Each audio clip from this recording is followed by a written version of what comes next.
আসসালামু আলাইকুম রহমতুল্লাহ। আমি তানভীর মাতা ভুইয়া, অন্যতম সদস্য বৈষম্য বিরোধী ছাত্র আন্দোলন জুড়ি উপজেলা।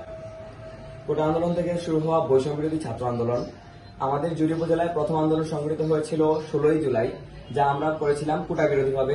তারই পরিপ্রেক্ষিতে একই কারণে আমরা আবার আন্দোলন করি 18ই জুলাই।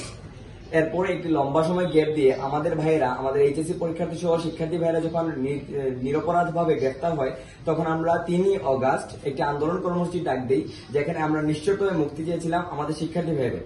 উক্ত কর্মসূচিতে আওয়ামী লীগ সহ, আওয়ামী লীগ, ছাত্রলীগ সহ আওয়ামী লীগের অঙ্গ সংগঠনগুলা দেশীয় অস্ত্র, দেশীয় ধারালো অস্ত্র এবং লাঠিসোঁটা নিয়ে আমাদের উপর হামলা করে, যার নেতৃত্বে ছিলেন আমাদের জুড়ি উপজেলার সদ্য সাবেক চেয়ারম্যান কিশোর রায়চৌধুরী মণি এবং বর্তমান ভাইস চেয়ারম্যান জুয়েল রানা। আমাদের কেন্দ্রীয় বৈষম্য বিরোধী ছাত্র আন্দোলনের কেন্দ্রীয় কমিটির নির্দেশ অনুযায়ী আমরা ওনাদের পদত্যাগ দাবি করি এবং গত 2 দিন আমরা উপজেলায় শান্তিপূর্ণভাবে ওনাদের পদত্যাগের দাবিতে অবস্থান কর্মসূচি পালন করি। গতকাল সন্ধ্যার দিকে জুড়ি বাজারে যখন আমাদের কিশোর রায়চৌধুরী মণি আসেন, তখন জনসাধারণ ওনাকে ঘেরাও করেন এবং ওনার পদত্যাগ দাবি করেন।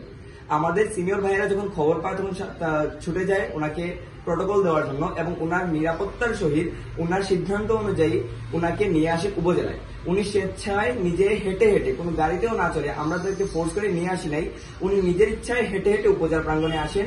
তখন আমরা সাধারণ শিক্ষার্থীরা ছুটে যাই উপজেলায় এবং একটি ব্যারিকেড সৃষ্টি করে ওনাকে সম্পূর্ণ নিরাপত্তা দেই, ওনার সম্মানের নিরাপত্তা দেই, ওনার শারীরিকভাবে ওনাকে নিরাপত্তা দেই এবং ওনাকে নিয়ে যাই ইউএনওর পক্ষে। ইউএনওর পক্ষে উপস্থিত ইউএনও, অ্যাসিলেন্ট, ওসি স্যার, সেনাবাহিনীর প্রধান যারা ছিলেন, সকলের উপস্থিতিতে আমাদের দাবির পরিপ্রেক্ষিতে উনি ওনার পদত্যাগ পত্র জমা দেন এবং উনি পদত্যাগ করেন। আমাদের প্রথম দফা ছিল কিশোর রায়চৌধুরী মনির পদত্যাগ এবং দ্বিতীয় দফা ছিল জুয়েল রানা সহ আমাদের আন্দোলনে, শিক্ষার্থীদের আন্দোলনে যারা বাধা সৃষ্টি করেছেন সেই সকল জনপ্রতিনিধিদের পদত্যাগ। আমরা এই কারণে সকলের পদত্যাগ, সকলের স্বেচ্ছায় পদত্যাগ আশা করছি এবং জুয়েল রানার পদত্যাগের দাবিতে আমাদের আগামীকালও কর্মসূচি আছে। আপনারা হয়তোবা ফেসবুকে দেখে থাকবেন। আগামীকাল শনিবার জুড়ি উপজেলায় আমাদের আবার অবস্থান কর্মসূচি আছে। আমরা জুয়েল রানার পদত্যাগ চাই এবং আমরা জুয়েল রানার পদত্যাগ করিয়ে ছাড়বো ইনশাআল্লাহ। আমরা ততদিন পর্যন্ত আন্দোলন চালিয়ে যাব যতদিন পর্যন্ত না আমাদের বিরোধিতা করা জনপ্রতিনিধিরা পদত্যাগ না করে।